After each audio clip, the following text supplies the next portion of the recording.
7월 20일이고요. 이제 HTML에서 자바스크립트를 사용하는 방법들에 대해서 지금 쭉 살펴보고 있습니다.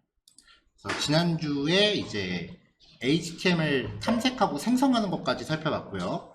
그 다음에 오늘은 이제 폼 태그 안에 들어가는 입력 요소들을 제어하는 방법, 요거 위주로 이제 내용을 소개해 드릴 거예요. 사실 여기까지 진행되면 이제 HTML 태그하고는 이제 연관 있는 부분은 정리가 마무리가 돼요.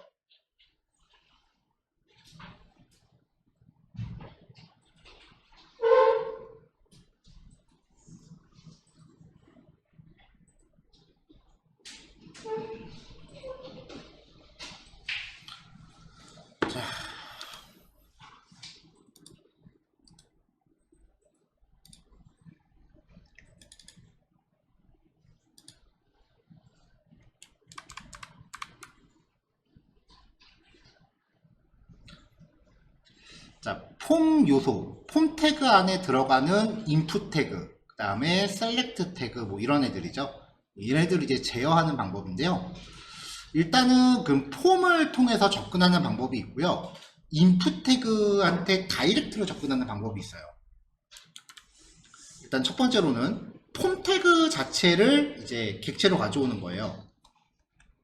폼 태그가 있고 id 속성이 폼 언더바 id일 때, 그럼 얘를 가져오는 방법은 get element by id를 쓰던지 아니면은 쿼리 셀렉터를 쓰던지, 이때는 css 선택자 들어갈 때 샵 붙는 거였죠. 폼 id 이렇게 접근했었죠. 자, 이렇게 해서 이제 폼 태그 객체를 자바스크립트로 끌고 들어옵니다. 두 번째 방법은요, 폼 태그의 네임 속성을 통해서 접근하는 방법이에요. 폼 태그가 있고 네임 속성이 폼 언더바 네임이다, 이렇게 되어 있다면 document.폼네임, 폼 태그의 네임 속성을 통해서 접근하는 방법이 있어요. 이렇게 첫 번째 방법이건 두 번째 방법이건 전부 이제 폼 태그 자체를 자바스크립트 객체로 가져온다라는 거는 동일하고요. 굳이 구별한다라고 하면은 얘는 좀 올드해요, 방식이. 거의 2000년도 초반에 많이 쓰던 방법이니까. 요즘은 그냥 요즘 스타일을 따라간다라고 하면 이렇게 해도 상관없는데, 자바스크립트가 뭐가 새로 나온다라고 해서 옛날 거를 버리지는 않거든요. 그래서 그 매번 버전이 올라갈 때마다 기능이 점점 쌓여요. 그러니까 둘 다 유효한 방법이다. 구별하지 마세요. 자, 이렇게 해서 이제 폼 태그를 내가 자바스크립트 객체로 가져왔다면 이 폼 태그 안에 있는 인풋 태그를 취합니다. 이 인풋 태그에는 셀렉트 태그라든지 아니면은 텍스트 에이리어 태그도 전부 포함이 되어 있는 거예요. 첫 번째 방법은 폼 태그를 거치지 않고 바로 가는 경우예요. 인풋 태그나 셀렉트 태그, 텍스트 에리어 이런 애들도 전부 id 속성을 줘갖고 그 id 속성으로 바로 다이렉트로 접근하는 방법이에요. 자, 이렇게 접근할 때는 굳이 폼 태그 객체를 생성할 필요는 없어요. 자, 두 번째 방법은요, 폼 태그 객체를 만들었다. 지금 이 경우에는 도큐멘트 한 다음에 폼 태그 이름인 거죠. 폼 네임은 폼 언더바 네임, 이렇게 가 있는 상태인 거고, 쿼리 셀렉터로 얻어와도 마찬가지입니다. 이렇게 해서 어떻게든 폼 태그 객체를 생성을 하면 이 안에 인풋 태그가 있는데 네임 속성이 인풋 네임인 거예요.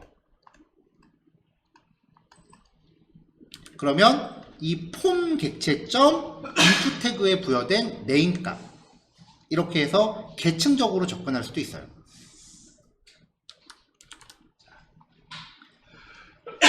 자, my폼이라는 객체를 생략하고 요 구문을 요 자리에 바로 넣으면은 이렇게 축약해서 한 번에 쓰는 것도 가능하겠죠.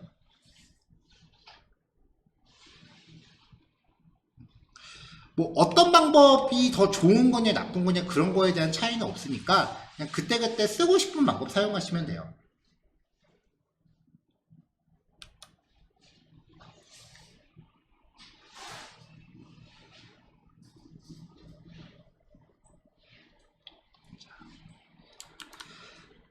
자, 어쨌건 이렇게 폼 태그 객체를 생성하고 폼 태그 안에 있는 인풋 태그를 내가 자바스크립트로 끌고 왔다. 얘가 인풋 태그인 거예요. 인풋 태그 안에 밸류 속성이 있었죠. 이거 지난주에도 한번 나왔던 건데 이 밸류 속성에다가 뭔가 문자를 대입하면은 인풋 태그의 입력값을 자바스크립트로 강제 세팅을 합니다. 저거 생각하시면 돼요. 회원 가입할 때는 처음에 아무것도 화면에 입력이 안 돼 있는데 회원 정보 수정할 때는 기존에 입력했던 게 다 세팅이 돼 있잖아요. 그때 이런 방법을 쓰는 거예요. 그리고 인풋 태그의 밸류 속성을 내가 자바스크립트 변수에다 복사를 하면은 여기에 사용자가 입력한 내용을 변수로 가져오는 거예요. 자, 이렇게 네임 속성을 건드려서 단계별로 객체를 생성하는 과정도 있고요. 아니면은 document.formName, 얘가 폼 태그였죠? 그 안에 있는 input name, input 태그, 그 안에 밸류 속성, 이렇게 그냥 한 번에 가져오는 방법도 있는데 코드를 이렇게 축약해서 한 번에 쓰는 경우와 단계마다 변수에다 담는 과정, 이걸 어떻게 구별하시냐면 만약에 폼 객체를 내가 객체로 만들었어요. 얘를 한 번만 쓸 거다. 그러면 굳이 변수는 필요 없어요. 근데 이 객체를 내가 2번 이상 써야 된다. 그러면 직접 접근하지 마시고 무조건 객체로 담으세요.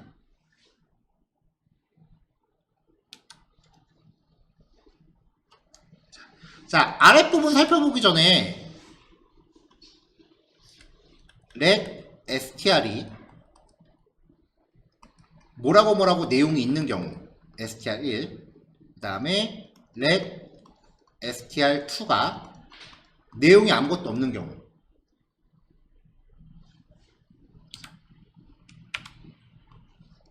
자, 이 문자열들을 if문의 조건으로 사용한다면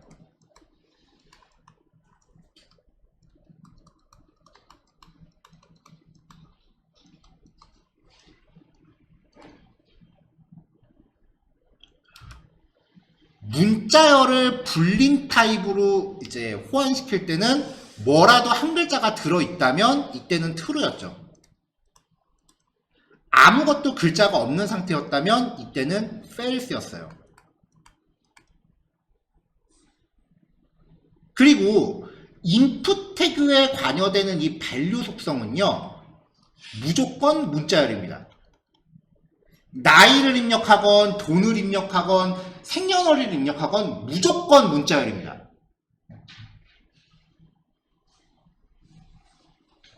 자, 그러니까 만약에 이 밸류 속성 자체를 if문의 조건으로 쓴다면 뭐라도 한 글자 입력하면 true고 아무것도 입력 안 하면 거짓이 되겠죠.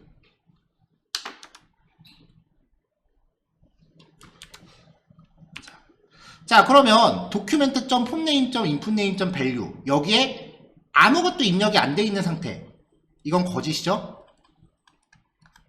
이거를 앞에 느낌표를 붙여서 부정을 해요. 그러면 true가 되죠. 그러니까 input 태그의 value 속성을 부정해서 조건을 사용하면은 값이 입력되지 않은 경우가 true가 되는 거예요. 그러니까 이거는 입력되지 않았다면 라고 해석할 수 있어요. 그러니까 if문으로 값이 입력되지 않았다면 alert, 메시지 박스로 내용을 입력하세요 라고 내용 뿌려주고요. 인풋 태그 객체한테 포커스 메서드는 입력 커서를 강제로 집어넣어요. 거기다 입력 커서 넣어주고, 이게 전반적으로 이제 이벤트 처리 안에서 이루어질 거 아니에요? 이벤트 처리는 결국 함수죠. 함수 중간에 리턴을 하면 처리 중단이죠. 로그인을 하는데 아이디도 입력 안 했는데 비밀번호 검사할 필요조차 없잖아요. 이런 식의 if문 세트가 모든 인풋 태그에 하나씩 다 들어간다고 보시면 돼요.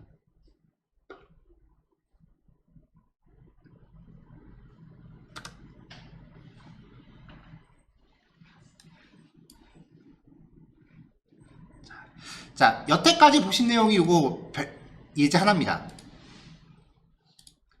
자, 일부러 CSS는 안 걸었고요. 여기에 그 다음에 이제 드롭다운은 잠깐 넘어가고,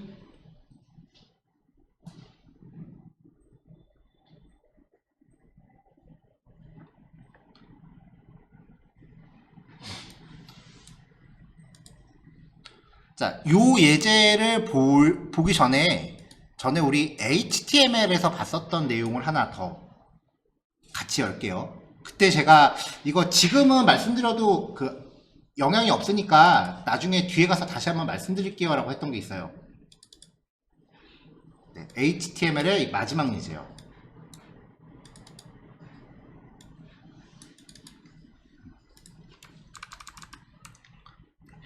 폼 태그에 들어가는 메소드와 액션이라는 속성, 요것도 이제 오늘 같이 이야기를 해야 돼요.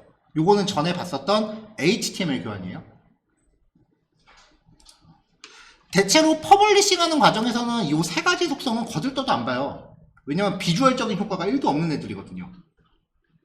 이거는 직접적으로 개발을 건드리지 않는 이상 안 나오는 애들이에요.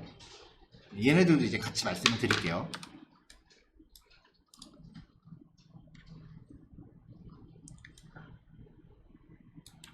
얘는 잠깐 빼고,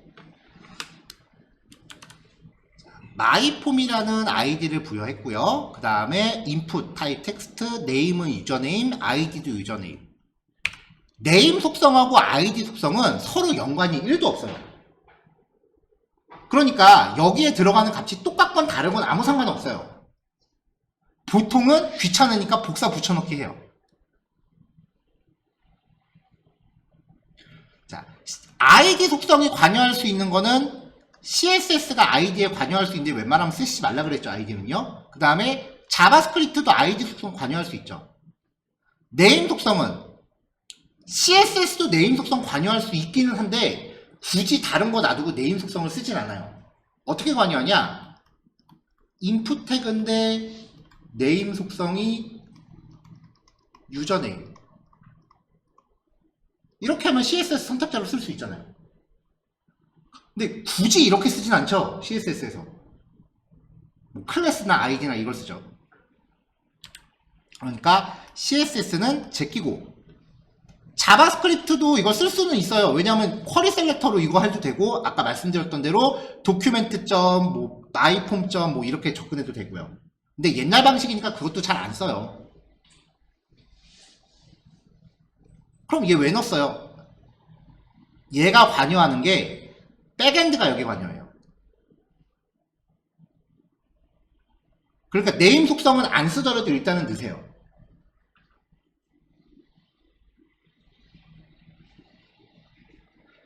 여기에 입력한 내용들이 결국은 백엔드로 싹 다 전송이 돼야 돼요. 그래야 걔가 저장을 하건 수정을 하건 알아서 해요. 우리는 직접적으로 입력, 수정, 삭제 이런 것들을 할 수 있는 권한이 없습니다. 할 방법도 없고요. 백엔드한테 해달라고 부탁을 하는 건데, 그때 백엔드가 사용자가 입력한 내용을 인지하는 방법이 네임 속성으로 인지를 해요.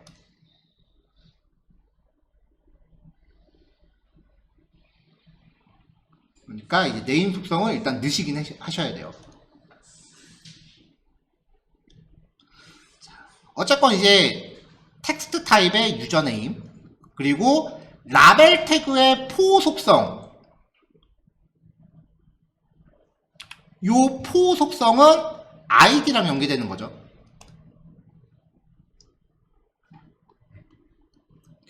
어리둥절한 반응 하지 마세요. 이거 우리 HTML 했습니다. 기억 잘 안 나시죠? 그런 거예요. 예전 것들이 이렇게 하나씩 나오기 시작하면은 전에 저거 했었던 것 같은데 뭐였더라 라고 빨리빨리 찾아보셔야 돼요. 그게 계속 쌓이면은 이제 어려워져요. 이 라벨 속성의 기능이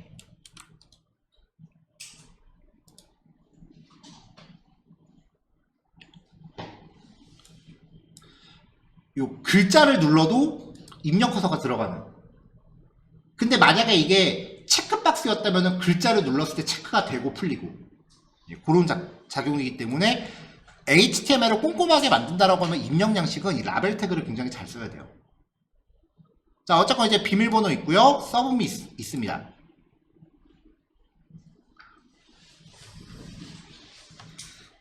HTML에서요. 이 서브밋이라고 하는 버튼을 누르면은 타입이 서브밋인 버튼을 누르면 버튼 타입 서브밋이건 인풋 타입 서브밋이건 똑같습니다. 그러면 여기에 폼 태그 영역 안에 입력된 모든 내용들을 싹 다 추려서 백엔드로 전송을 합니다. 그렇기 때문에 이 버튼을 누르면은 주체가 버튼이 아니고요. 폼 태그예요. 이 영역 안에 있는 모든 인풋 태그를 다 끌어 모아서 전송을 하기 때문에. 그래서 입력 태그에 대한 이벤트는요. 폼 태그한테 걸어요. 쿼리 셀렉터, 마이폼. 아까 폼 태그였죠?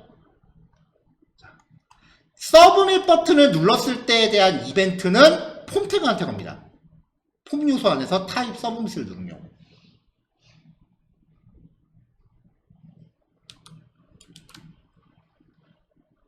여기에서 이제 제일 코드를 잘못 짜는, 물론 의도적인 거라면은 괜찮긴 하지만 얘한테 클릭 이벤트를 걸어요. 그러면 의도한 대로 작동을 안 하거든요. 그러면은 얘를 버튼으로 바꿔요. 버튼은 클릭 이벤트를 걸어야 이제 동작을 넣을 수 있으니까요. 그렇게 되면 차이가 뭐냐? 서브밋을 통해서 백엔드한테 전송을 하면은요, 브라우저가 여기 입력된 내용을 기억하시겠습니까? 라고 물어봐요. 근데 버튼한테 클릭 이벤트를 걸면 그게 생략돼요.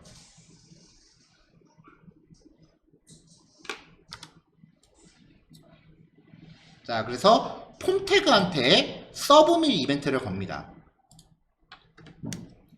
다른 애들은 요 이벤트 객체 받아서 2.프리벤트 디폴트를 걸건 말건 큰 상관이 없는데 A 태그랑 폼 태그, A 태그의 클릭, 이건 왜 그런지 지난주에 말씀드렸었죠? 폼 태그의 서브밋, 이 두 개는 첫 줄에 프리벤트 디폴트를 무조건 걸어야 돼요. 왜 그런지는 조금 이따 말씀드릴게요. 자, 쿼리 셀렉터로 입력 내용 두 개 가져왔고요. 얘네가 인풋 태그죠? 그래서 밸류 속성의 값이 없다면 메시지 박스 뿌리고 커서 주고 리턴. 그러면 지금 여기가 함수잖아요. 이 함수를 중간에 그만하는 거죠. 만약에 얘가 없으면 비밀번호까지 같이 검사를 하겠죠. 그러니까 리턴이 하나도 없으면 이렇게 되는 거예요. 아무것도 입력 안 하고 누르면 이름을 입력하세요 라고 확인 누르면 여기로 지나가서 비밀번호 입력하세요가 또 나오는 거예요. 그래서 리턴을 한 거죠. 중단을 하고 비밀번호도 같은 식으로 해놓고요.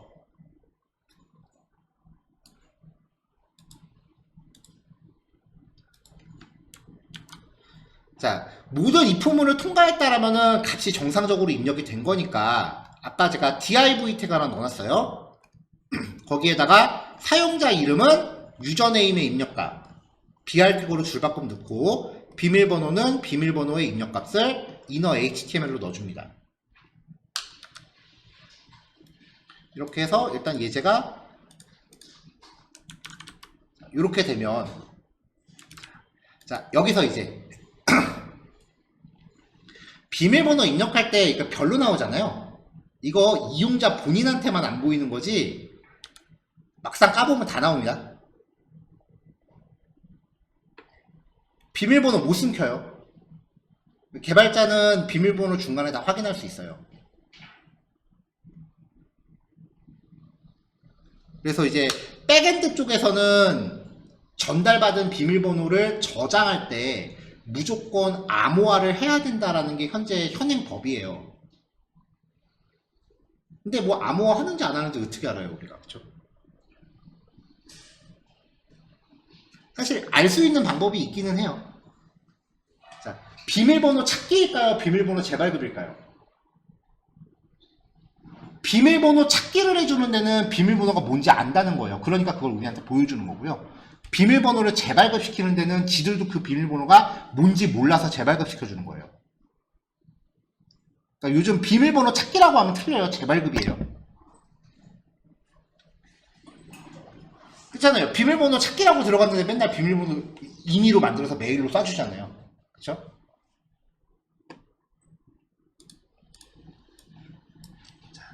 자, 일단 흐름은 이런데요. 여기에서 2점 프리벤트 디폴트가 없을 때, 그 전에 폼 태그의 원래 기능에 대해서 한번 해볼게요. 요 이벤트를 싹 다 잠깐 주석을 맞겠습니다.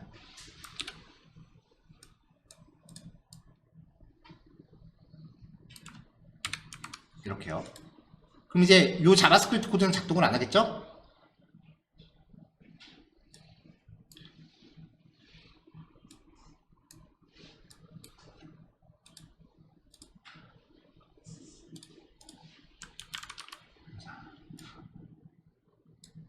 폼 태그의 서브밋 버튼은요, 얘가 눌러지면은 요 안에 있는 입력 내용을 싹 다 백엔드한테 전송을 하려고 들어요. 그 전달받을 백엔드의 주소를 기입하는 속성이 액션 속성이에요. 근데 여기 지금 액션 속성이 없죠. 그러면은 이 폼 태그는 지가 지한테 전송을 해요. 그래서 이걸 누르면 페이지가 리프레시 된 것처럼 보여요. 지가 지한테 전송을 하는 과정에서 한번 페이지가 이렇게 이동을 하거든요. 입력값이 없어졌죠. 리프레시 되고. 근데 전송됐다라는 걸 어떻게 알 수 있냐면은 인풋 태그의 네임 속성과 입력값이 주소에 그대로 노출됩니다.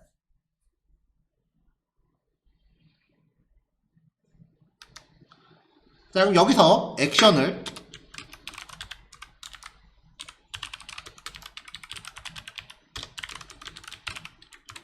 제 블로그거든요. 이렇게 전송을 했다고 치면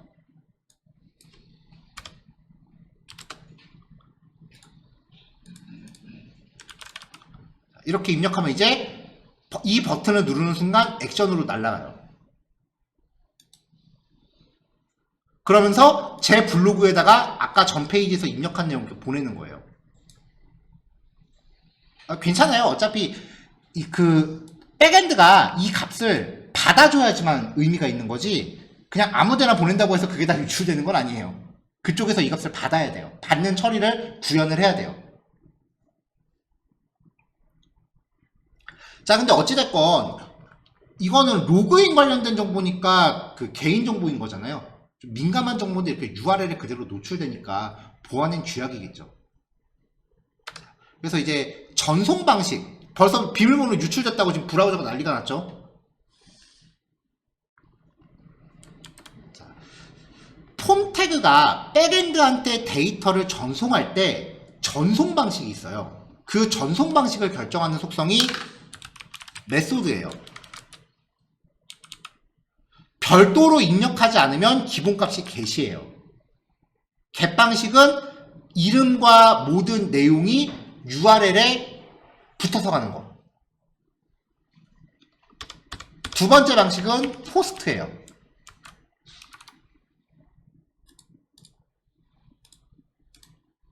포스트 방식은 입력한 내용들이 URL에 노출이 안 됩니다.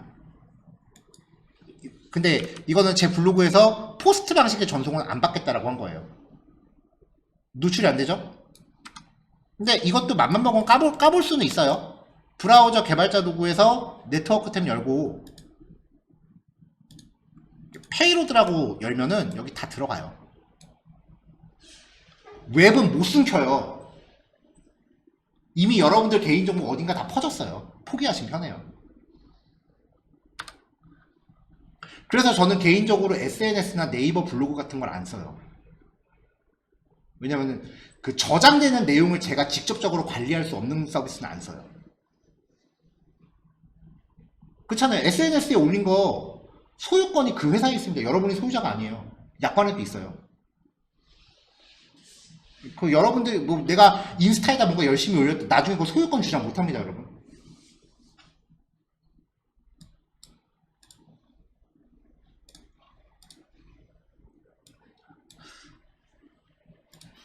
자, 이렇게 해서 이제 액션 속성과 메소드라는 속성이 전송 방식,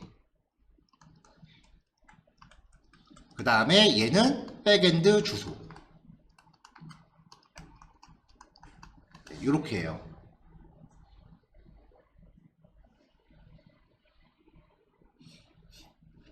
전송 방식 같은 경우는 얘는 URL에 노출이 되는 방식이었죠. 그래서 일단 노출돼도 1도 상관없는 것들, 예를 들면 검색어 같은 거, 얘가 이제 속도가 좀 빠르나요. 그리고 전송 가능한 용량이 적어요. 포스트, 얘는 상대적으로 속도는 좀 느려요. 대신에 전송 가능한 용량은 굉장히 커요.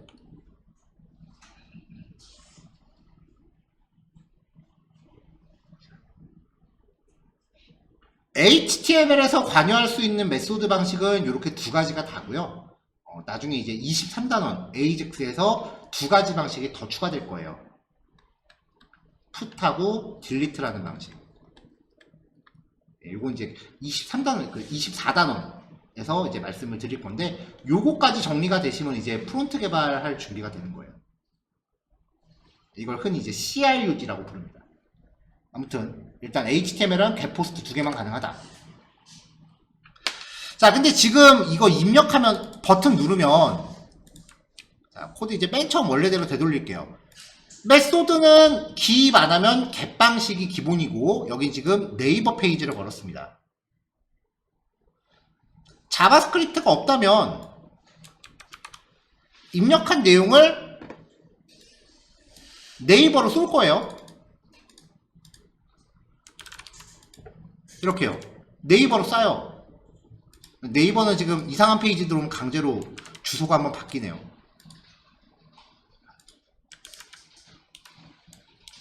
아이고.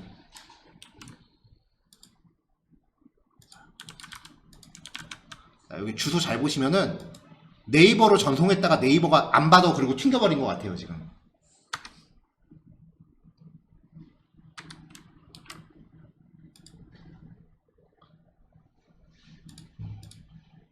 근데 이거를 다짜고짜 전송하면 안 되잖아요. 전송하기 전에 입력한 내용이 적합한지 그 확인을 하고 보내야 될 거 아니에요. 그래서 자바스크립트로 이렇게 이벤트를 건단 말이죠.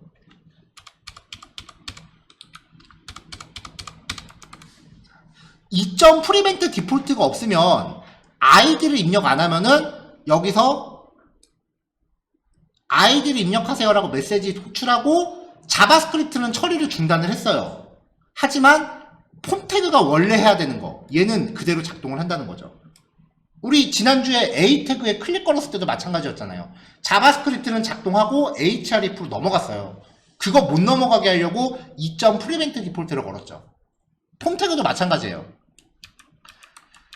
백엔드한테 전송하기 전에 자바스크립트가 먼저 관여해서 입력 값이 적합한지를 검사를 하고 전송을 해야 되는데, 그러려면은 폼 태그의 전송 기능을 일단 꺼야 된다고요.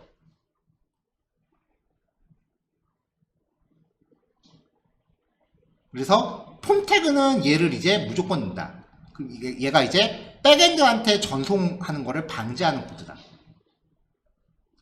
자, 그러면 입력을 제대로 해갖고 이 if문이 하나도 작동을 안 했단 말이에요. 여기서는 지금 우리가 백엔드가 없으니까 이렇게 해서 입력 값을 화면에 출력하는 코드만 넣고 넘어갔는데,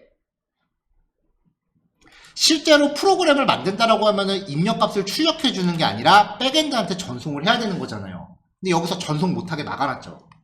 그래서 마지막에 강제 전송을 한번 시켜주는 거예요.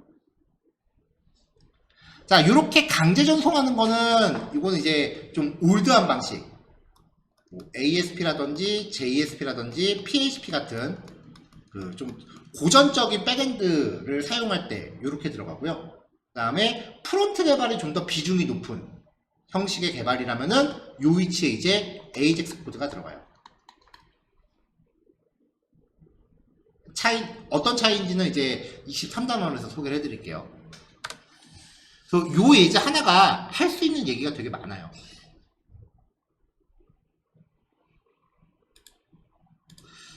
자, 40분인데요. 일단 1번 예제 요거만 10분 정도 시간 드릴 테니까 요거 하나만 먼저 정리하시고요. 10분 쉬었다가 3시에 뵐게요. 3시, 다음 예제부터는 좀 쭉쭉쭉 나갈게요.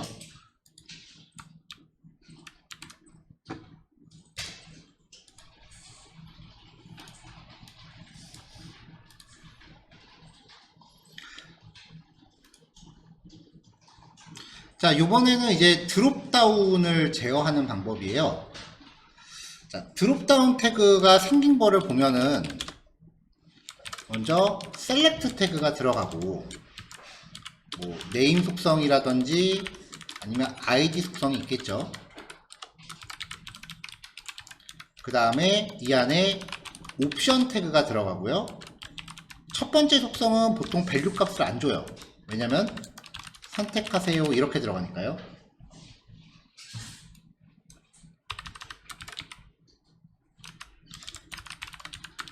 그 다음에 옵션 밸류 뭐 1,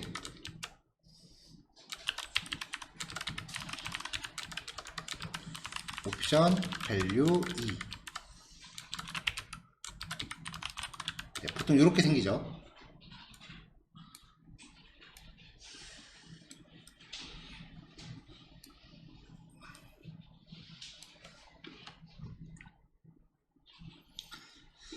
자, 지금 여기 코드상으로는 네임 속성이 select name이라고 되어 있으니까 select name 이렇게 부여를 할게요. 자, document.formName 여기까지가 폼 태그고요. 그 다음에 그 안에 있는 네임 속성으로 접근을 한 겁니다. 다른 방법으로는 document.querySelector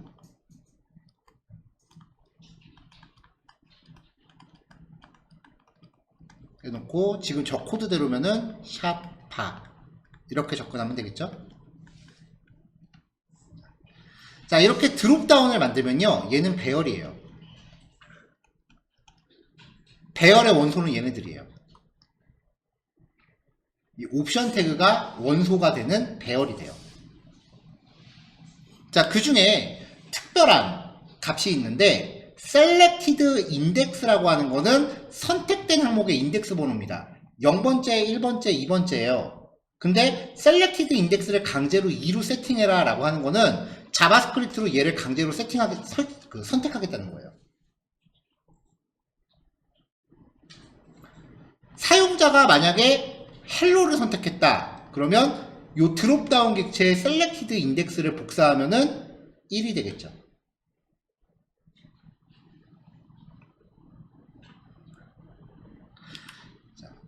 얘가 배열이라고 말씀드렸잖아요. 배열의 원소가 이거예요. 그리고 사용자가 현재 헬로를 선택해서 selected index 값이 1이에요. 그러면 드롭다운에서 1번째겠죠. 사용자가 선택한 위치에 해당하는 녀석의 밸류를 가져와라 라고 하면은 이 값을 가져옵니다. 화면에 보이는 거는 자바스크립트 값이 아니에요. 밸류가 값이에요.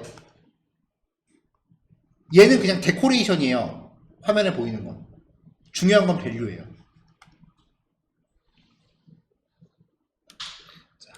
주로 이제 셀렉트 태그로 만드는 드롭다운은 첫 번째 항목을 이렇게 선택하세요 라고 하는 경우가 많기 때문에 이 selected index 값이 0인 경우는 선택한 것으로 간주하지 않는 거죠, 보통.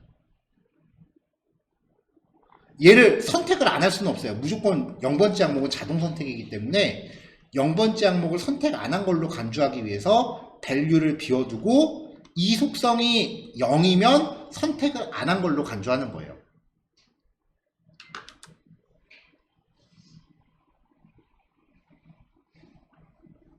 이런 식이 되는 거죠. selected 0이면은 선택 안 한 거.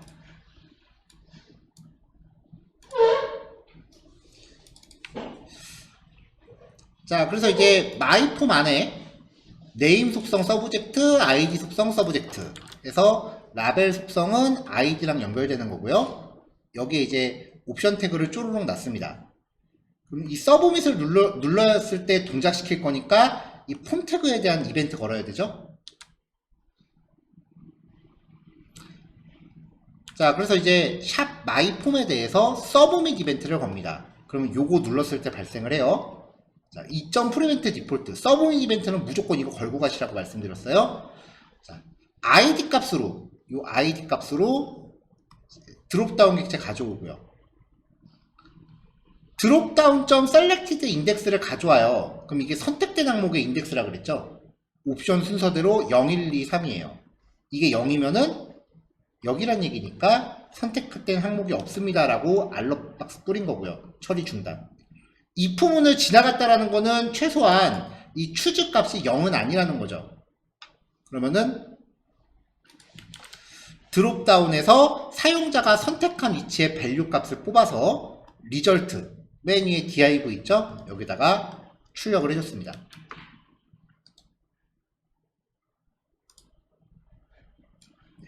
그럼 이제 아무것도 선택 안 하고 입력과 확인하면은 선택된 항목이 없습니다.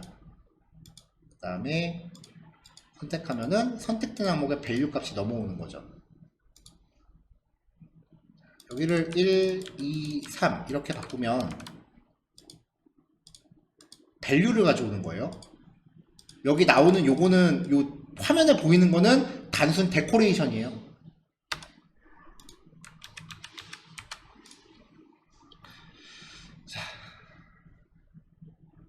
자, 대부분의 경우 서브밋 이벤트를 거는데 몇몇 요소들은 다른 이벤트를 걸기도 합니다. 이 서브밋 이벤트는 무조건 이 서브밋 버튼 눌렀을 때 폼 태그 전체에 대한 거고요. 드롭다운 같은 경우는 자체적으로 이벤트를 걸기도 해요. 그게 체인지 이벤트예요.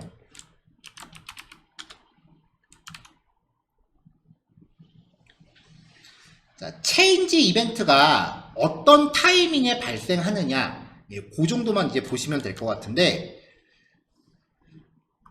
사이트 id 값으로 접근해서 change라는 이벤트를 걸었습니다. 그러면은 선택 항목이 바뀌었을 때 발생을 해요.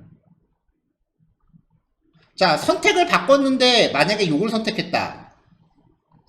2.current target. 지금 요 이벤트가 select 태그에 대해서 지금 작동하는 거니까 2.current target은 얘 자신이죠. 자, 선택된 인덱스 가져오고 그 항목에 대해서 value를 뽑아와요. 그러면은 선택을 뭘 하는가에 따라서 요 값들 중에 하나를 뽑을 거 아니에요. 그게 값이 있다면 문자열 변수가 조건으로 들어오면은 이게 문자열의 값이 뭐가 있어야 true인 거고 얘는 false인 거죠.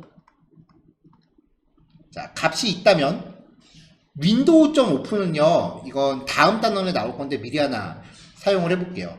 윈도우 웹브라우저예요. 열어요. 그리고 파라미터로 이 주소를 줘요. 뭔지 뻔히 그냥 예측되시죠? 그래서 선택하면은 이렇게 페이지를 여는 거죠.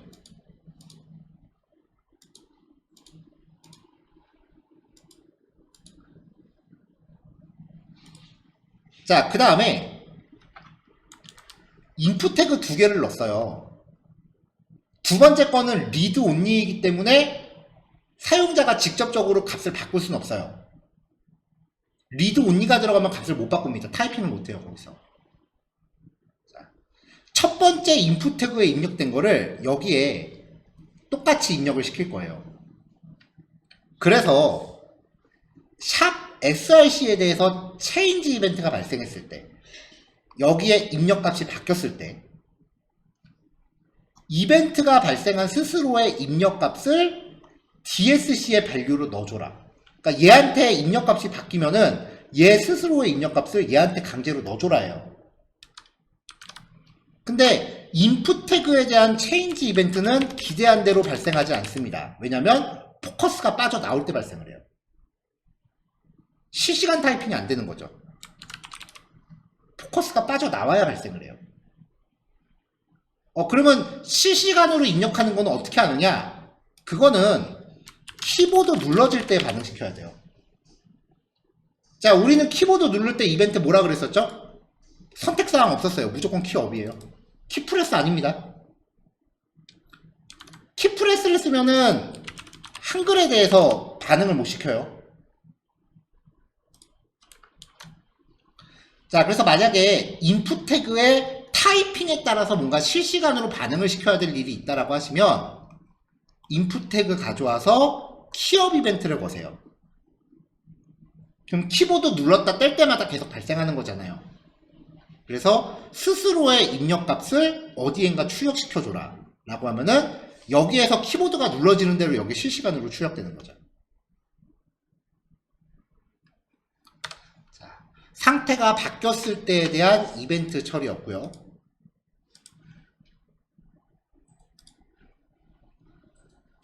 체크박스나 라디오 버튼입니다. 얘네들은 특성이 묘하게 똑같으면서 달라요. 일단 체크박스랑 라디오 버튼은 그룹으로 묶여야 되잖아요.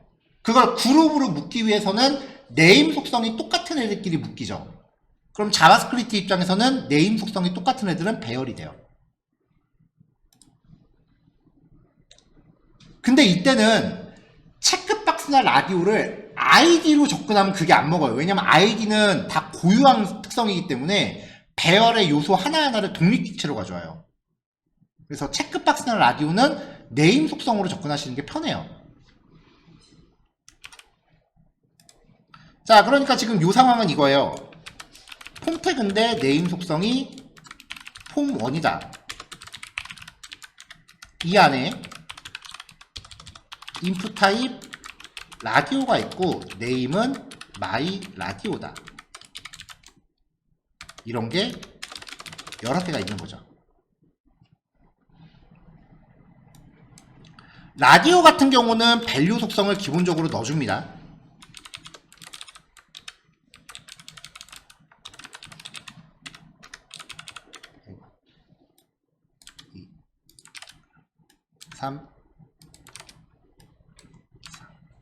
네 개만 하죠. 자, 폼 태그 자체를 가져오는 거는 document.form1으로 접근하시건 아니면은 쿼리 셀렉터로 접근하시건 상관이 없어요.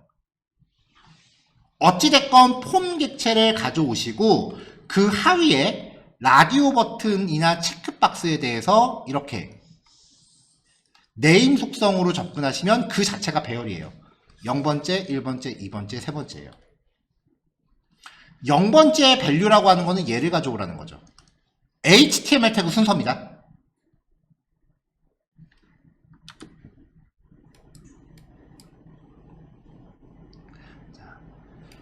자바스크립트로 접근한 객체가 라디오 내지는 체크박스라면 체키드라는 프로퍼티를 갖습니다.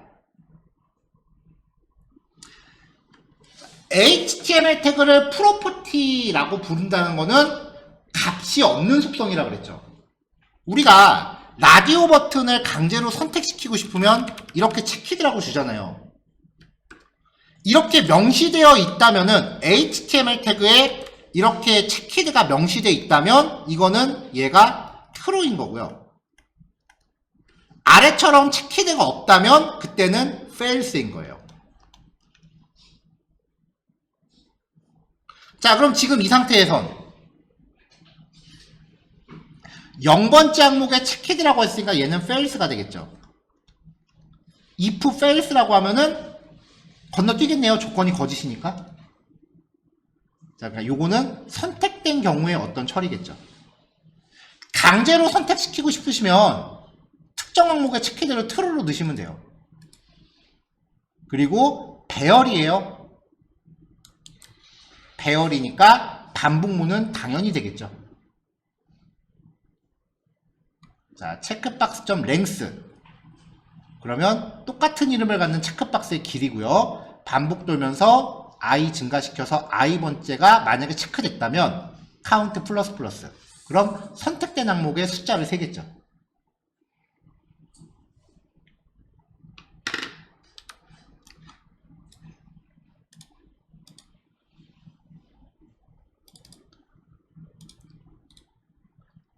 자, 실행 환경부터 볼게요. 라디오 버튼입니다. 일단은 라디오 버튼하고 체크박스도 체인지 이벤트가 가능해요.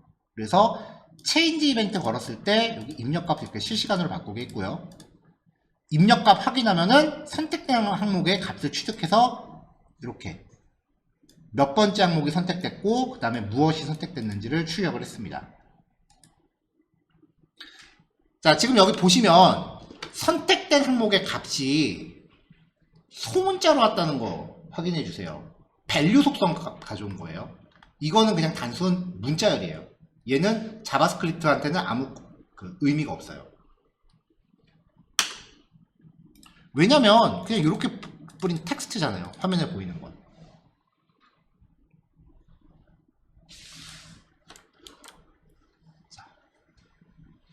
자, 폼 태그로 만약에 직접 이 폼 태그를 거치지 않고 갈 거다.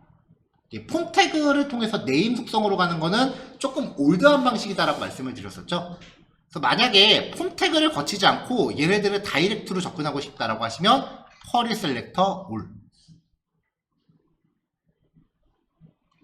자, 이렇게 해서 인풋 태그인데 네임 속성이 서브젝트인 거. 길죠? 이렇게 길게 안 쓰시겠다라고 하시면 여기에 최소한 클래스는 주세요. 그러면 점 뭐뭐뭐 이렇게 들어갈 수 있겠죠. 자, 얘가 배열, 제가 편의상 배열이라고 말씀드리긴 하지만 원래 자바스크립트 정석으로 보면은 노드리스트라는 클래스의 객체예요. 근데 특성이 배열하고 비슷해서 그냥 편의상 배열 같이 생각하세요 라고 말씀을 드리는 거예요. 자, 어쨌건 그래서 얘가 for each 외에는 다른 탐색을 위한 메소드는 안 갖고 있어요. sum이라든지 reduce라든지 이런 걸 안 갖고 있어요. for each 밖에 없어요. 자, 어쨌건 여기서 반복을 돌립니다. for each 라고 하면은 for each는 이 라디오의 원소 개수만큼 콜백을 호출하죠. 그러니까 요 부위가 이 인풋 태그 하나하나가 되는 거죠.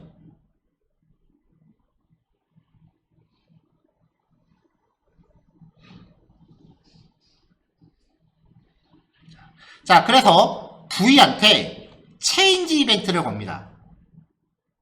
그럼 얘도 체인지, 얘도 체인지, 얘도 체인지가 걸리는 거고, 체인지 이벤트가 발생했다면 스스로의 밸류, 즉 여기에 있는 요 값들을 콘솔, 여기에요. 자, inner HTML 여기다 넣어주는 거죠.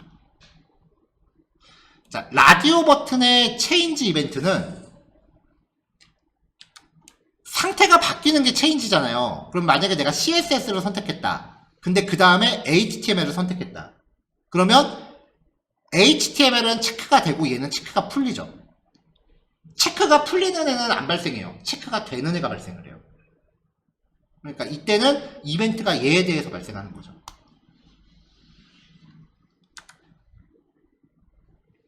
자, 그 다음에 버튼이 눌러졌다. 체인지 이벤트 같은 경우는 만약에 내가 자바스크립트를 클릭했다라고 하면은 얘에 대해서 이벤트가 발생을 하는 거기 때문에 커런트 타겟으로 하면은 값 요거네 하고 바로 가져올 수 있어요. 근데 서브밋 이벤트 내지는 버튼 클릭, 이거는 이벤트 주체가 라디오가 아니잖아요. 그러니까 얘네들을 반복을 다 돌면서 선택된 게 무엇인지를 찾아야 돼요.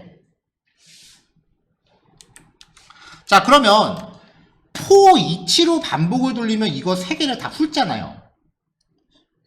근데 만약에 HTML을 선택한 상태다. 그러면은 이거 선택됐다. 나머진 볼 필요가 없습니다. 왜냐? 라디오는 여러 개 중에 한 개밖에 선택을 못하니까요. 그럼 나머지 항목 볼 필요가 없는 거잖아요. 그리고 이제 for each는 중단하는 기능이 없으니까 얘네를 반복하면서 중단할 필요가 있다는 거죠. 근데 아까 여기 얘기했던 거 for each 이외에 다른 메서드는 갖고 있지 않다 그랬잖아요. 그래서 이 라디오를 배열로 바꿔줘야 돼요. 간단해요. array.from 하면서 라디오를 넣어주면 라디오들을 배열로 바꿔줍니다. 이거는 모든 HTML 태그에 대해서 다 먹어요. 그러니까 무슨 말이냐? 쿼리 셀렉터 올로 하면 한꺼번에 여러 개를 가져오죠. 이거를 그냥 내가 for each만 쓰겠다라고 하면 그냥 쓰시면 되는데 그거 말고 다른 배열적인 기능을 써야 된다 라고 하면은 array.from으로 한번 가공을 하세요. 그럼 찐 배열이 돼요. 자, btn을 클릭했을 때 array.from 해서 라디오를 배열로 바꾸고 sum 메서드는 배열의 원소를 하나하나씩 탐색하면서 true를 리턴하는 순간 반복을 중단했었어요. 전에 우리 이것을 싹 정리했었죠. 그거 이제부터 막 나옵니다. 자, 그래서 V가 체키드 선택이 됐다면 요 i가 현재 인덱스니까 몇 번째 항목이 체크됐다. 그리고 체크된 항목의 값은 무엇이다 라고 콘솔에 출력을 한 거죠.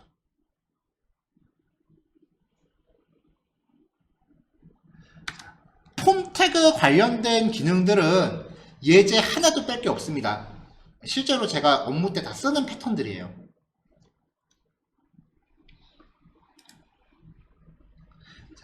근데 체크박스는 얘기가 좀 달라요. 왜냐면 체크박스는 다중 선택이 돼요.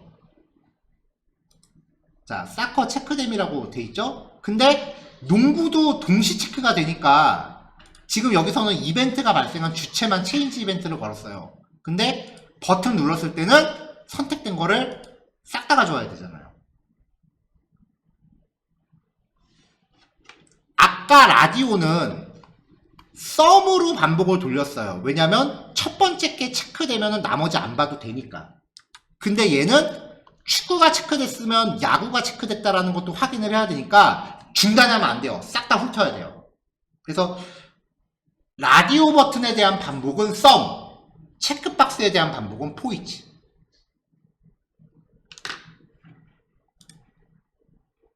자, 클래스 잡아놨고요. 그 다음에 value 걸어놨고요. 클래스 속성이 합의인 요소들을 쿼리 셀렉터 올로 가져옵니다. 그래서 싹 다 반복을 돌립니다. 그럼 여기에서의 V가 요거 하나하나가 되는 거죠. 자, 얘네들한테 각각 체인지 이벤트를 걸어요. 그러면은 체크박스는 아까 라디오는 얘를 선택하면 다른 애가 필연적으로 선택이 풀리죠. 근데 라디오 체크박스는 요거 체크했다고 해서 다른 애는 반응이 없어요. 무슨 말이냐면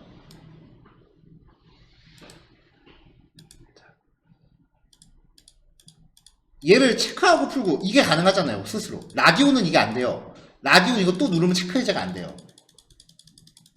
근데 체크는 스스로 온오프가 이벤트가 다 발생한다고요. 그래서 체크박스한테 체인지 이벤트를 걸면은 스스로의 입력값을 취하기도 하고 스스로의 체크 상태 true면은 3학년산자입니다. 체크된 거. false면 체크 안 된 거. 그래서 체크박스의 체인지 이벤트는 선택 여부도 같이 점검하셔야 돼요.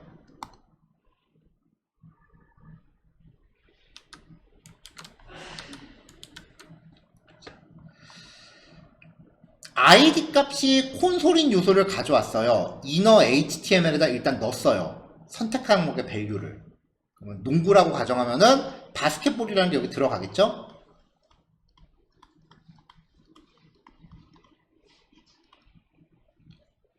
그 밑에서 선택 상태가 참이면은 체크됨, 그렇지 않으면 체크 해제됨을 이너 HTML에다가 플러스 이퀄로 넣습니다.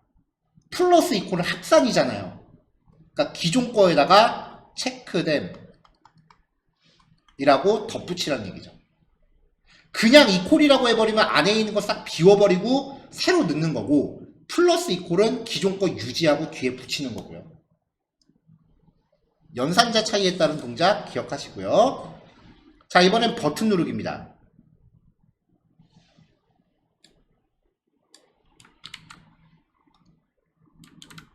자, 지금 얘 빨간 줄 가는 거는 지금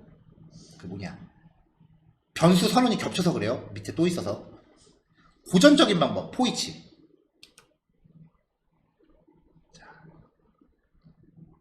자, 체크박스 위에서 만들었으니까 그냥 그대로 끌고 왔어요. 포이치로 반복 돌아요. 그럼 V가 체크박스 하나하나라 그랬죠.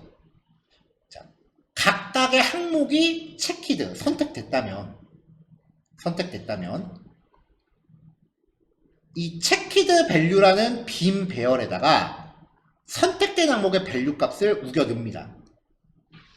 그러면 이 체키드 밸류는 최종적으로 선택된 항목의 밸류들만 모이게 되겠죠.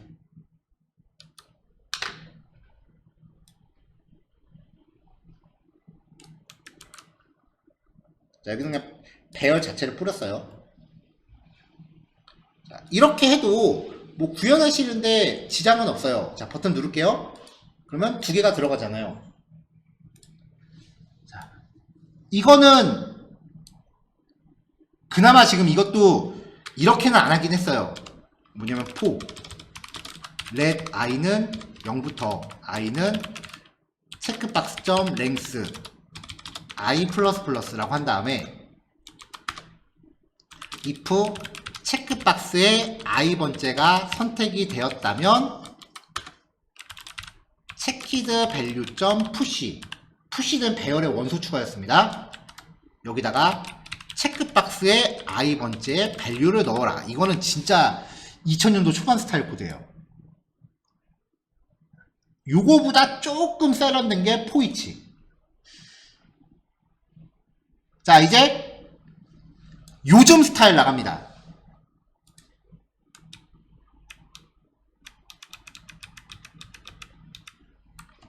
자, 지금 코드를 보면 이 체크박스는 쿼리 셀렉터 올로 가져왔으니까 배열이나 마찬가지라 그랬죠. 원본 배열을 탐색을 해서 새로운 배열을 만들어내야 됩니다. 관련된 자바스크립트 배열 메소드는 맵입니다.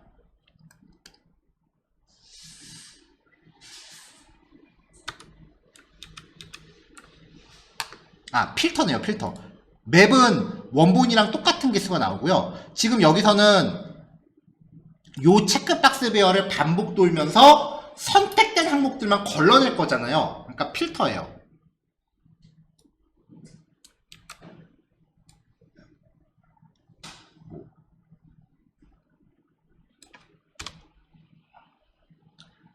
자, 일단 요거부터 볼게요. array.from 체크박스를 배열로 바꿨죠? 그 다음에 필터 메소드를 걸러요. 그래서 콜백 함수를 넣어요. 그래갖고 만약에 V가 선택이 됐다면 return V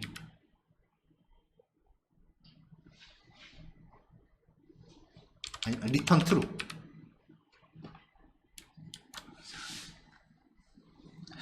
필터 함수는 true를 리턴하는 시점에 V를 여기다 담아요.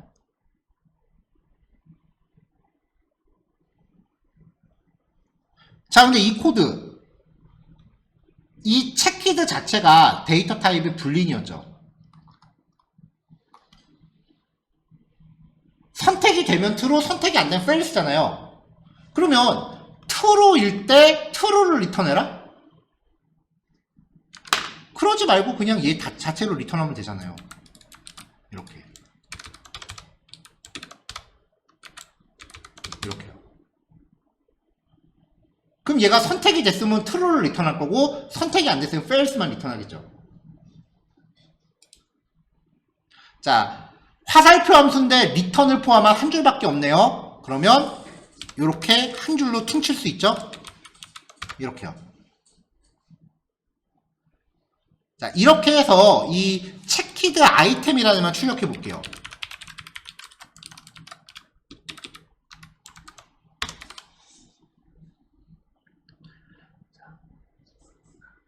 array.from 체크박스, 이거는 요 체크박스들 자체입니다. 필터는 true를 리턴할 때 그 원소를 여기다 담는 거기 때문에 이 체키드 아이템은 결국 선택된 항목에 이 체크박스 태그 전체를 담는 거예요.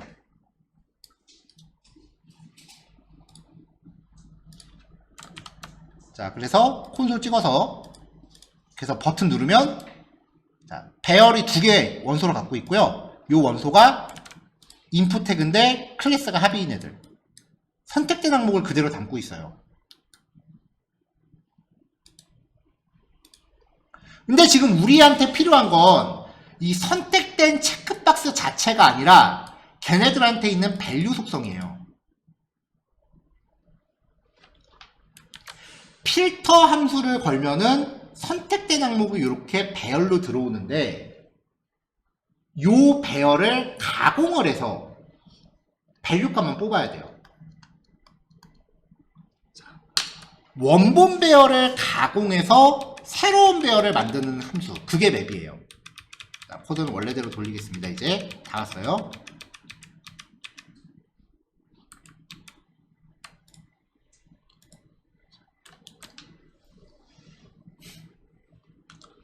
자, 체크박스 객체를 배열로 바꿔서 필터를 돌면서 체키드를 리턴합니다. 그럼 얘가 선택이 됐다, true다. 그럼 V가 여기에 담기는 거예요. 만약에 선택이 안 돼서 false다. 그러면 그 V는 버리는 거예요. 그러니까 이 체크박스에는 결과적으로 선택된 체크박스만 들어있는 배열이 돼요. 이걸 가지고 맵을 돌려요. 자, 이 배열의 원소가 10, 20이었다면 이걸로 맵 함수를 돌리면 리턴되는 애도 원소가 두 개입니다. 대신에 이 체키드 밸류는 여기서 리턴하는 값이 배열의 원소로 들어가요. 원본 배열을 가공해서 새로운 배열을 만들 때 쓰는 거예요. 필터는 걸러낼 때 쓰는 거고. 체크박스 자체를 갖고 있는 배열을 반복 돌면서 거기에 있는 밸류만 리턴하면 얘는 최종적으로 선택된 항목의 밸류 값만 갖고 있겠죠. 자, 여기 지금 콘솔.로그 들어가서 지금 들어가겠는데 이거 빼면 예전에는 이제 이런 식으로 반복 돌려서 처리하던 걸 요즘은 이렇게 두 줄로 처리합니다. 이거를 좀 극단적으로 더 줄여보면 얘가 여기서 한 번밖에 안 쓰이잖아요. 그러니까 이거 변수 걷어버리고 실제로 이제 코딩할 때 보면 이렇게 하는 사람도 많아요. 그 옆으로. 이때부터 이제 자바스크립트가 암호문이 돼요. 특히 배열을 탐색할 때 이런 특성이 굉장히 두드러져요. 화살표 함수 추격하고 메서드 체인 따다다닥 연결하면은 이거는 배열 함수들 잘 파악을 못하면 요즘 자바스크립트는 알아보기가 정말 힘들어요. 그래서 그 배열 관련된 내용들 제가 지난달에 말씀드릴 때 거기를 그렇게 막 목이 터져라 말씀을 드린 거예요. 요즘 자바스크립트는 배열 핸들링을 얼마나 잘하느냐에 따라서 코드 스타일이 많이 달라요. 그래서 앞으로 예제들도 최대한 요즘 스타일로 작성하도록 노력을 할 거기 때문에요. 그 배열 관련된 그 예제 다시 한번 쭉 검토하시면서 틈 날 때마다 보시면 될 것 같아요. 저도 기억 안 날 때 많아요. 그래서 예제 파일 저도 기억 안 나면 가끔 열어보거든요. 자, 2, 3, 4, 5번입니다. 요거 4시까지 정리하시고 10분 쉬었다가 4시 10분에 뵐게요. 라디오 버튼하고 체크박스의 선택 상태에 대한 내용을 살펴봤었는데요. 그걸 이제 응용하면 이런 식의 기능도 가능해져요. 체크했을 때 전체가 선택되는 거예요.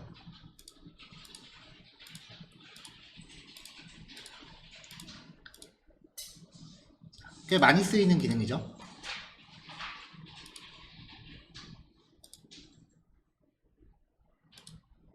자, 요거는 이제 코드 패턴을 제가 두 가지로 제시를 해드렸어요.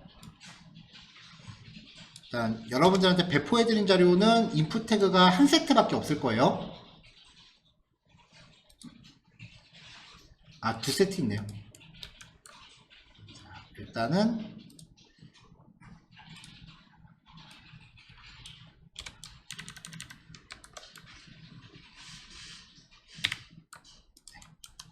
기본 처리로 가죠.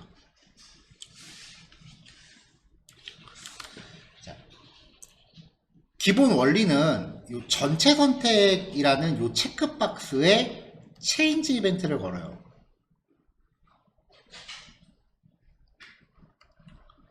그래서 이 항목의 체키드 속성, 선택 여부죠. 그거를 얘네한테 전부 똑같이 걸어주는 거예요.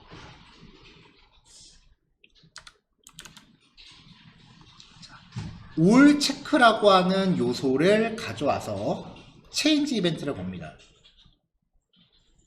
그럼 이제 이벤트 리스너 안에서 합이라는 클래스를 갖는 애들을 싹 다 가져와요. 쿼리 셀렉트 올로요.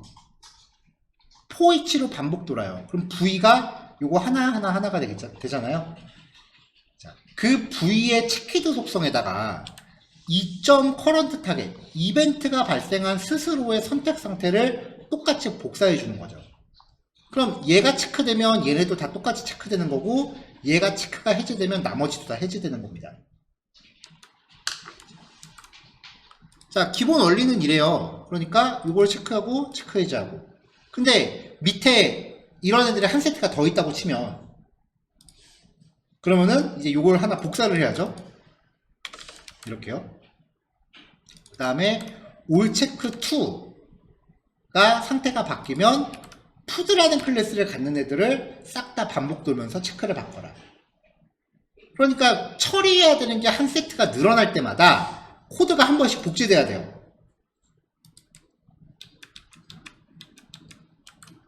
자, 그럼 다른 스타일로 접근을 해볼게요. HTML5부터는 개발자가 속성을 직접 쓸 수 있다, 만들어낼 수 있다라고 말씀을 드렸죠. 그래서 데이터 체키드라는 속성을 겁니다.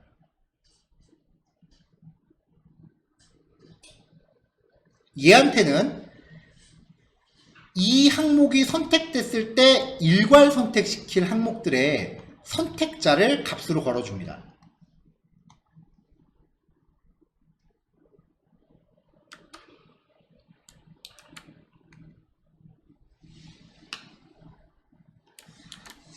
쿼리 셀렉터 올로 가져와요. 인풋 태그인데 데이터 체키드라는 속성을 갖고 있는 애만. 그러면은 이 속성에서는 이거랑 이거 두 개를 가져오겠죠. 데이터 체키드라는 속성을 갖고 있기만 하면 되니까요. 자, 그래서 반복을 돌아요. 그럼 V가 지금 화면상에서 좀 위에 짜여 있는데 하나, 두 개죠. 반복을 돌면서 V한테 체인지 이벤트를 겁니다. 그러면은 요 이벤트 코드 안은 이것의 선택 상태가 바뀌거나 두 번째 거의 선택 상태가 바뀌거나 둘 중에 하나 바뀌면은 이벤트가 발생을 하는 거죠. 자, 근데 둘 중에 뭐가 클릭될지 모르니까 이벤트가 발생한 자기 자신을 가져옵니다. 자, 만약에 이 두 번째 거를 체크했다라고 하면은 이 커런트가 얘가 되는 거죠. 자, 스스로의 데이터셋 중에 체키드를 가져와요. 그러면 데이터 체키드라고 하는 속성을 가져오는 거죠. 그러니까 이 타겟 셀렉터라는 변수에 저장되는 거는 점푸드가 돼요. 그래서 콘솔.로그를 일단 찍어봤어요. 중간중간에 콘솔.로그 넣어드리는 거는 거기까지만 코딩하고 중간 결과 한번 확인하세요 라는 의미라고 말씀드렸어요. 자, 점 합의, 점 푸드. 선택된 것에 대해서 이제 데이터 체키드 속성 값을 가져오는 거죠. 요 값이에요. 자, 이렇게 해서 얘를 선택했다라고 하면은 이 타겟 셀렉터의 값이 점프드가 돼요. 로그로 확인해 봤고요. document.query select all이라고 넣어주면서 요 값을 걸어줍니다. 이게 점프드였죠. 그러면 점프드라는 클래스를 갖는 애들을 다 가져와요. 얘가 되겠죠. 이거를 반복을 또 돌려요. 그럼 요 v2는 하나, 둘, 세 개가 되겠죠. 얘네들한테 체크 속성을 이벤트가 발생한 스스로의 체크 속성으로 넣어줍니다. 자, 이렇게 코딩하면 아까처럼 이렇게 ID 속성이랑 클래스 속성을 직접적으로 명시하지 않고 데이터 체키드라는 속성을 통해서 내가 핸들링하고 싶은 애들만 걸어주면 이 코드가 반복 돌면서 다 처리하는 거예요. 그러니까 푸드2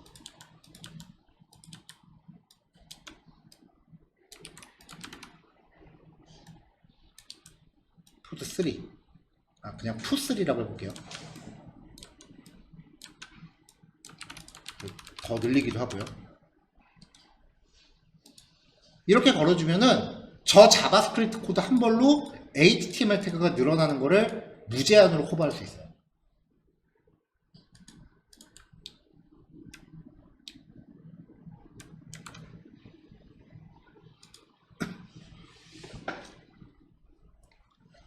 자, 나머지 내용은 뭐 크게 어려운 내용은 아닙니다. 자, 요번에는 이제 또 다른 이벤트를 소개해 드릴 건데요. 포커스 이벤트예요. 인풋 태그 객체한테 포커스를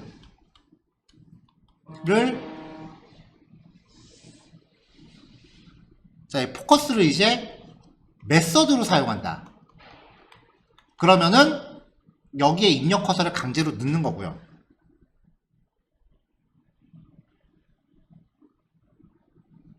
그 다음에 이벤트로 사용한다 라고 하면은 입력 커서가 들어갔을 때 발생을 해요. 자, 여기서는 이제 이벤트가 발생했을 때 이렇게 CSS로 현재 포커스가 들어간 요소의 스타일 시트 상태를 바꾸게끔 했어요. 그 다음에 키업 이벤트를 걸어서 입력된 글자 수가 6글자가 되는 순간 포커스를 강제로 옆으로 이동해 줍니다. 이런 거 많이 하잖아요. 이거 자동 아니에요. 다 직접 만들어야 돼요. 그러니까 여러분들이 웹에서 경험하시는 모든 현상을 일일이 다 구현하셔야 돼요.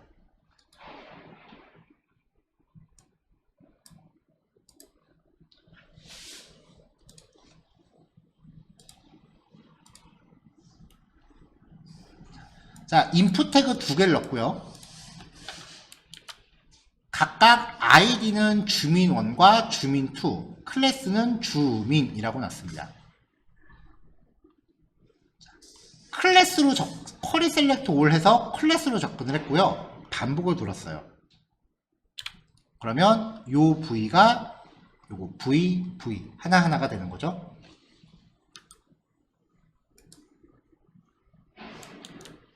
자, 얘랑 얘 반복 돌면서 일단 포커스 이벤트를 겁니다. 포커스 함수는 입력 커서를 할당하는 거고요. 포커스 이벤트는 입력 커서가 활성됐을 때 동작. 블러 이벤트는 입력 커서가 빠져나왔을 때 동작합니다. 그래서 포커스가 들어간 항목, 여기에 입력 커서가 깜빡깜빡 한다면은 스스로의 백그라운드 컬러를 파란색으로 바꿔주고요. 그 다음에 글자 색깔을 흰색으로 바꿉니다. 블러, 입력 커서가 빠져나온다면 여기를 입력하다가 여기를 클릭하면은 여기가 글자 색깔, 배경 색깔이 파란색으로 바뀌겠죠. 그럼 얘는 블러 이벤트가 발생하면서 배경 색깔을 다시 흰색으로 돌리고요. 글자 색깔은 까만색으로 돌립니다. 그럼 여기서 이제 입력 커서가 서로 왔다 갔다 하면은 이게 서로 번갈아 가면서 작동하는 거예요.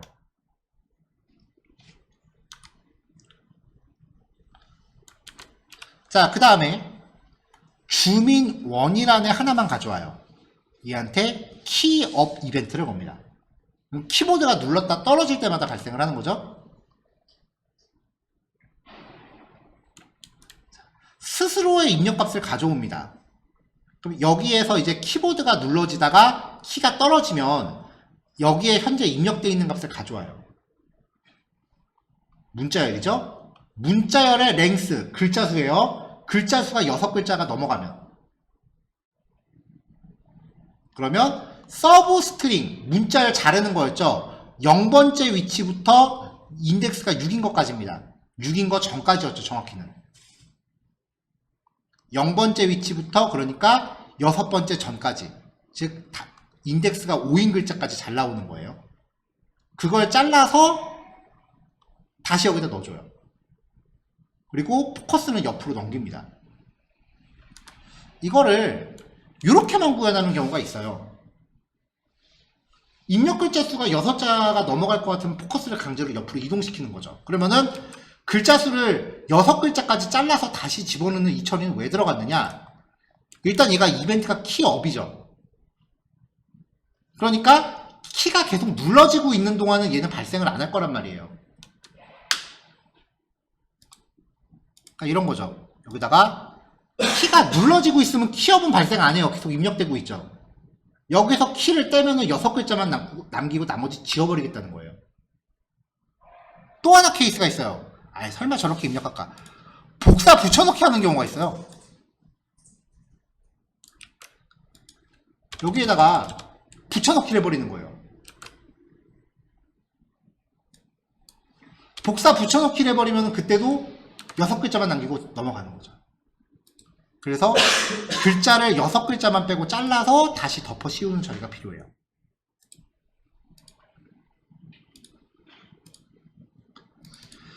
자, 그 다음은 이제 disabled라고 하는 속성입니다. 일단 스크립트는 잠깐 떼고요. 스타일도 잠깐 뗄게요. 인풋 태그에 disabled라는 속성을 있는데요. 이렇게 보시면 입력 불가능하게 이렇게 잠깁니다.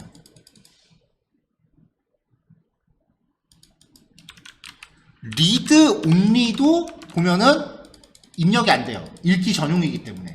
차이가 뭐냐면 disabled로 숙성된 거는 거기 있는 값을 백엔드한테 전송을 못해요. read only는 입력은 못하지만 내용을 전송할 수는 있어요.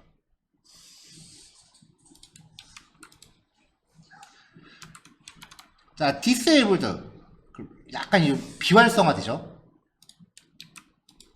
좀 더 명확하게 하려고 input 태그인데 disabled라는 속성을 갖고 있으면 배경 색깔을 좀 진한 회색으로 바꿨습니다.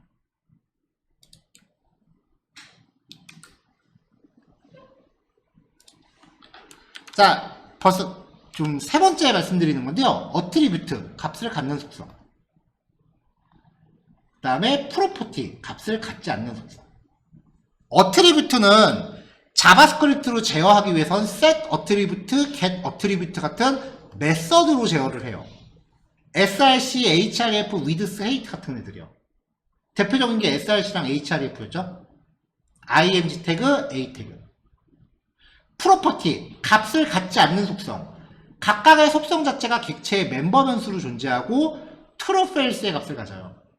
이게 좀 더 구별하기 쉬우시라고 멤버 변수라고 말씀을 드렸는데 실제로는 멤버 변수를 getter와 setter로 제어하겠죠. 어떤 멤버 변수의 getter, setter 형태로 접근하는 애들을 우리는 프로퍼티라고 부릅니다. 자바스크립트에서 프로퍼티라고 부르는 애들은 getter, setter를 통해 접근하는 애들이에요. checked, read only, selected 같은 거. 그래서 이 프로퍼티는 true가 되면은 HTML 태그에 명시가 됐다는 뜻이에요. 그러니까 이게 지금 true 상태예요. disabled가 true라는 거는 이 속성이 명시가 됐으니까 비활성 상태라는 뜻이에요. false는 활성 상태라는 뜻이고요. 모든 인풋 태그에 대해서 쓸 수 있고요. read only 여기에다 read only라고 명시한다는 거는 값을 수정할 수 없다는 뜻이죠. 그래서 true는 읽기 전용, false는 이게 없다는 뜻이니까 읽기 쓰기 겸용. checked가 true면은 체크된 거, false면 체크 안 된 거. 드롭다운 안에 있는 옵션 태그 한테 selected라고 부여하면은 선택됨, 그 다음에 fails는 선택 안 됨. 근데 이 selected는 사실상 쓸 일이 없어요. 왜냐면은 드롭다운한테 selected index라는 프로퍼티로 대체할 수 있으니까요.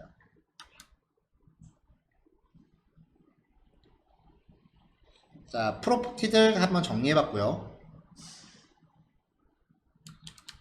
자, 여기서는 input enable를 가져와서 선택 상태가 바뀌었을 때, 자, 스스로의 체크 상태를 가져옵니다.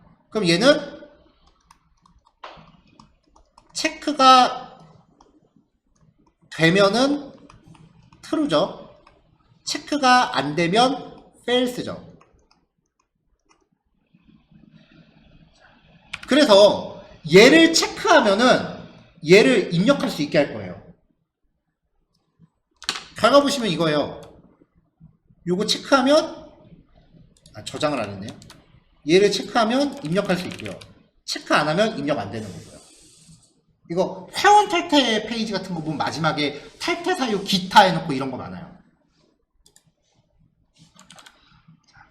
자, 그럼 다시 체크가 됐으면 입력 가능이죠? 체크가 안 됐으면 입력이 안 되는 거죠.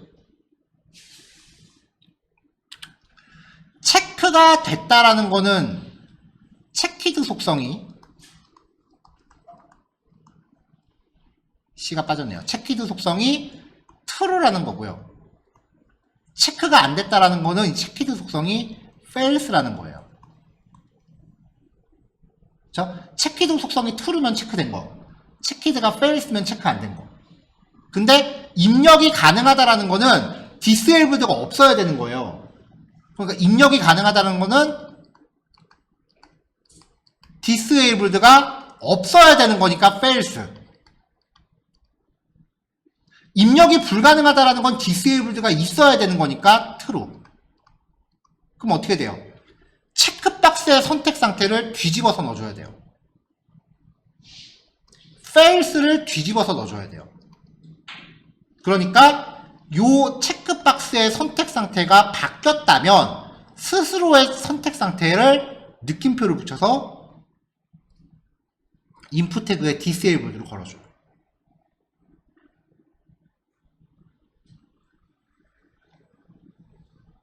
네. 요거는 한번 이렇게 한번 정리를 한 다음 해보세요. 전 개인적으로 이거 되게 헷갈려 하거든요. 자바스크립트 만진 지가 몇 년인데 아직도 헷갈려요, 이거.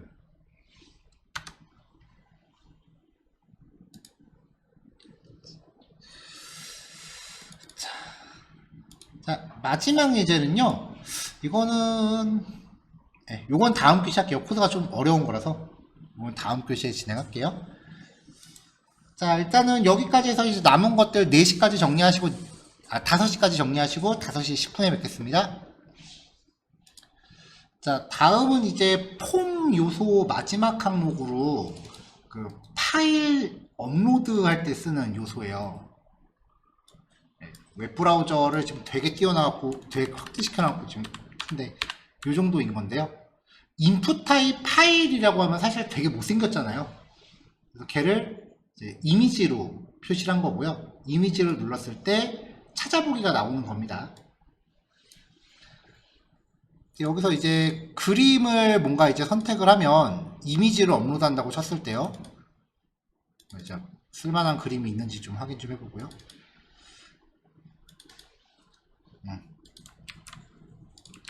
자, 이미지를 이렇게 이미지를 뭔가 선택을 했을 때 잠깐만 이제 선택되면 여기 미리 보기로 보이는 거. 그 다음에 멀티 선택하면은 쪼르르 이렇게 나오는 거. 요거까지예요. 요거는 이제 자바스크립트 API가 조금 어려운 편이라서 원래는 이제 초반 예제에는 이제 준비가 안 돼 있던 건데 의외로 이걸 질문을 많이 주셔서 했던 겁니다. 일단 이 버튼부터 해볼게요.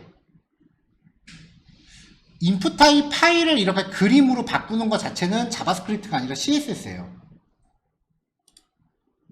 일단 자바스크립트는 제가 좀 걷어내고요, 코드를.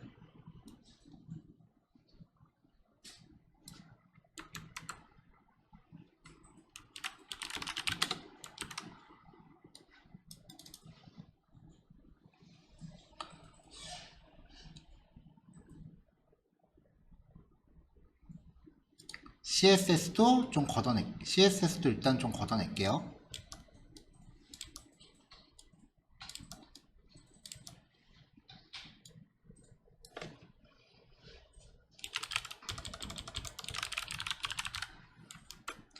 자, 인풋 타입 파일이 있고요.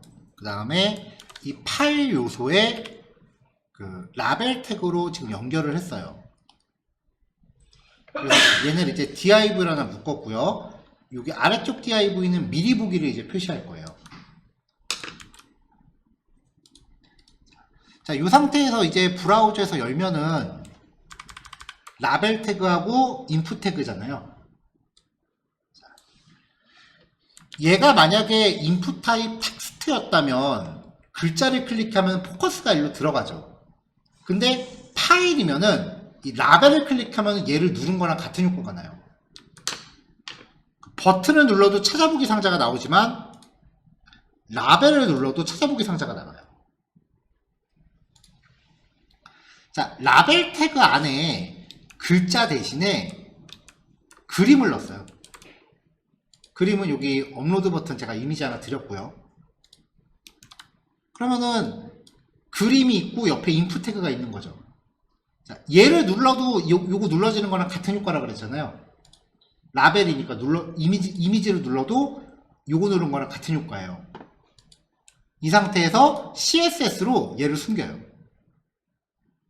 디스플레이 논으로. 그럼 화면상에 이거밖에 안 남죠. 근데 이거 누르면 이거 누른 거랑 같은 효과라면서요. 그러니까 이제 찾아보기 버튼을 이제 그림으로 대체할 수 있는 거죠. 이거 만드는 고작 요거 만들겠다고 자바스크립트 되게 많이 갖다 붙는 코드들 되게 많거든요. 근데 간단한 CSS 트릭이면 나와요.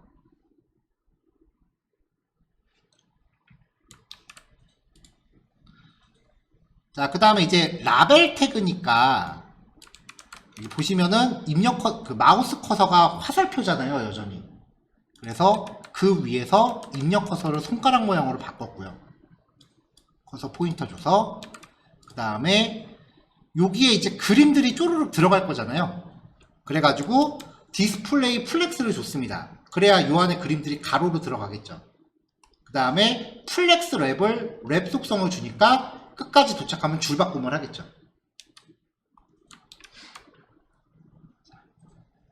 자, 이제 이 안에 그림을 넣는데 프레브라는 클래스를 넣어서 줄 거예요. 디스플레이 블록 주고 사이즈, 왜냐면 블록 안 주고 사이즈 안 먹으니까요. 테두리, 박스 사이즈는 보더 박스, 마진 10. 자, 마진 10을 주면 이제 요소들끼리 이렇게 10픽셀씩의 간격을 갖는 거죠. 왜냐면 마진은 양쪽으로 작용하면 겹치니까. 자, 그 다음에 원래 이미지가 요만해요. 근데 이거를 100x100으로 강제로 정사각형으로 줄이면은 찌그러지잖아요. 이때 오브젝트 핏을 주면은 알아서 비율에 맞게 줄이고 나무같이 잘라내는 거죠. 자, 우리 CSS에서 다 봤던 속성들이에요. 그래서 여기에다가 그림을 넣을 때 프리브라는 클래스를 걸어서 넣을 거예요. 자, 이제 하나씩 들어가 볼게요.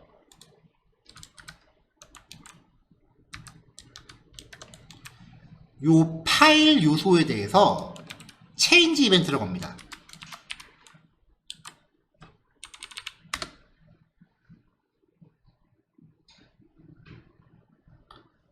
그리고 미리 보기를 표시할 요 div 태그를 일단 자바스크립트 안으로 가져올게요.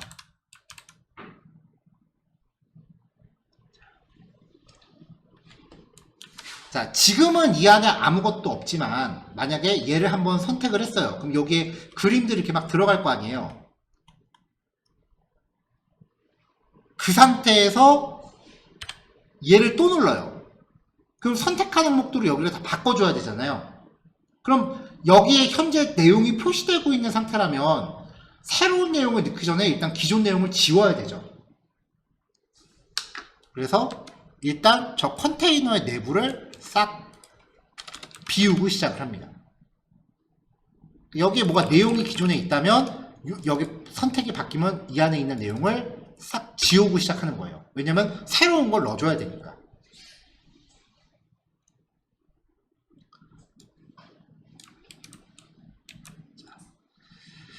자, 파일 인풋, 인풋 타입 파일, 얘에 대한 이벤트죠. 그러면 2.current 타겟은 요거 자체죠. 타입 속성이 파일일 때에 한해서 2.current target.files 라고 하는 값이 있어요. 이게 선택된 파일의 리스트예요. 배열은 아니에요. 제이슨이에요.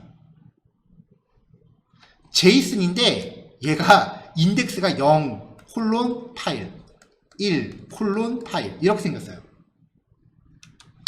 실제로 보여드릴게요.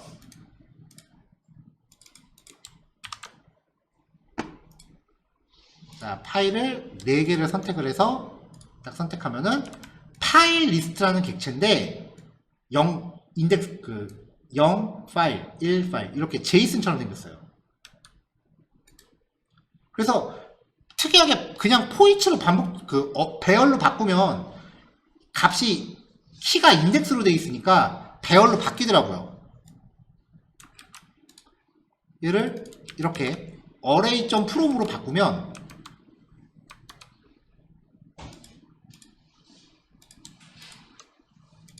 이렇게 배열로 바뀌더라고요. 4개짜리 배열로. 여기 있는 코드들은 저도 이 특성들을 알아내려고 이것저것 막 넣어가면 이렇게도 해보고 저렇게도 해보고 하면서 되는 것들을 계속 찾아낸 거예요. 자, 일단 배열로 바뀐다라는 걸 확인했으니까 이제 반복하는 게 인지상정이겠죠? 포이치로 반복을 돌립니다. 그러면 여기서 나오는 이 원소가 뭔지, V가 뭔지 한번 찍어봤어요. 중간중간에 콘솔.log로 값을 확인하고 가셔야 돼요. 안 그러면 내가 자바스크립트 코드를 알고 작성하는 게 아니라 어느 순간 추측해서 코딩하는 걸로 바뀌어요. 자, 3개만 선택해서 배열 원소를 출력해 볼게요. 파일 리스트라고 하는 애를 배열로 바꿔서 반복 돌면서 찍어봤더니 각각 파일이라는 객체가 돼요.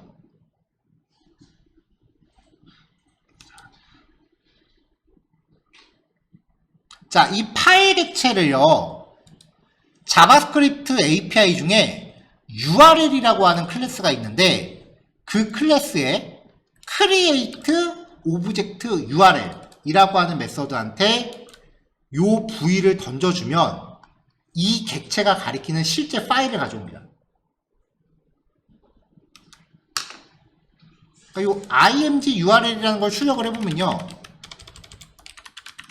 아이고, 이게 지금 반복문 안에서 들어가야 되는데 여기서 들어가야 돼요. console.log img URL이라고 출력을 해보면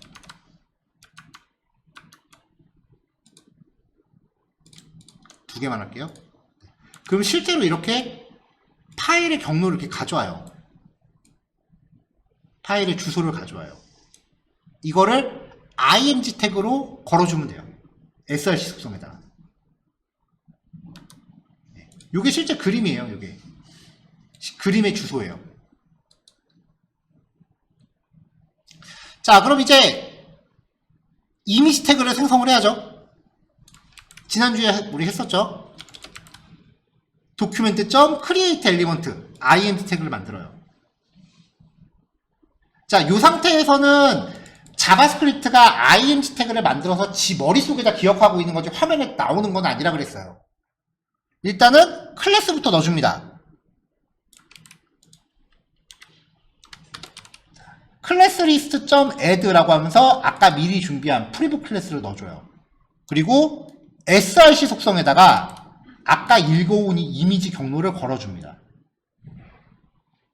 그래서 이제 이 이미지 태그를 아까 컨테이너라고 만든 애 있죠? div 태그. 거기다가 append child로 걸어요. append child는 뒤에다 붙이는 거죠.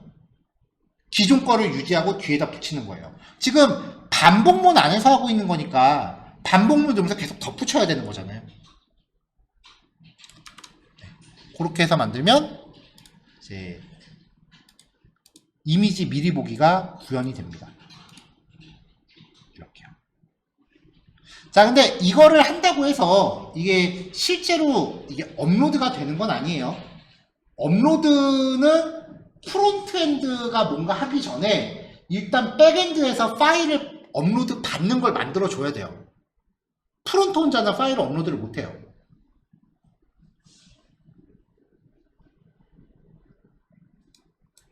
자, 이렇게 해서 이제 그 디스플레이 플렉스 걸었으니까 해상도에 따라서도 이렇게 바뀌겠죠.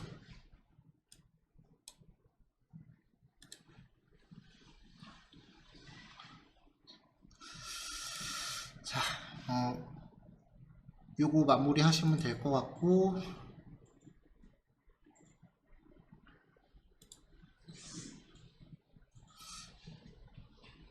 고민되네요. 다음 단원을 하면은 파일 한 개만 하고 끝내야 될 것 같은데.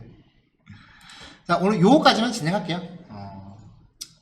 지금 여기서 지금 무리해서 더 나가면은 4일 만에 나머지가 끝나는 게 아니라 3일 만에 끝날 줄 모를 것 같아서 일단 여기서 마무리하고요. 혹시 실습 일찍 마무리 되신 분들은 적어도 최소한 40분까지는 자리 좀 지켜주세요. 네, 녹화는 여기까지 하겠습니다.